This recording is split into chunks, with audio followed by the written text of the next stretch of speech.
Today, let's talk about some of the values that you've been espousing. One is privacy. We see privacy as a fundamental human right.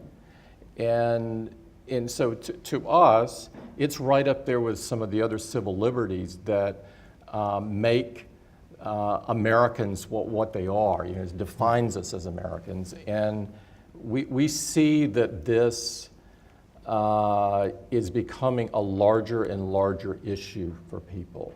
And so our tact on this is we take a minimum amount of data from customers, only that which we need to provide a great service, and then we work really hard to protect it with encryption and so forth. Okay, you've also talked about the importance of equality.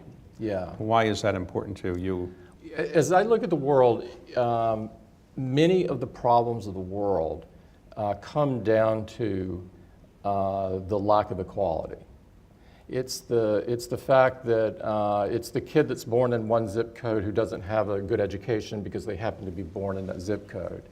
It's someone that is maybe an LGBT community that is fired because of that. It's someone that has a different religion than the majority, and therefore they're ostracized in some way.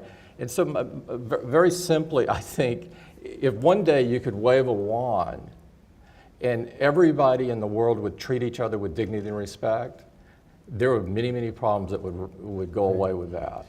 So you exposed your own personal life a bit. You know, the privacy that you've said other people should have, you kind of gave up some of your privacy. Why did you do that? Well, I did it for a greater purpose, is that it became clear to me that there were lots of kids out there that were not being treated well, including in their own families, and that kids need someone to say, oh, they did okay in life, and they're gay. So it must not be a life sentence in some kind of way.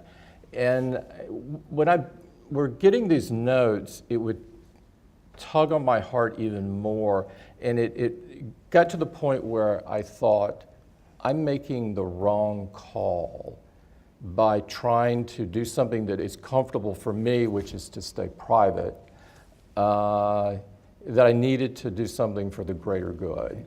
And so that's why. So no regrets? Never did.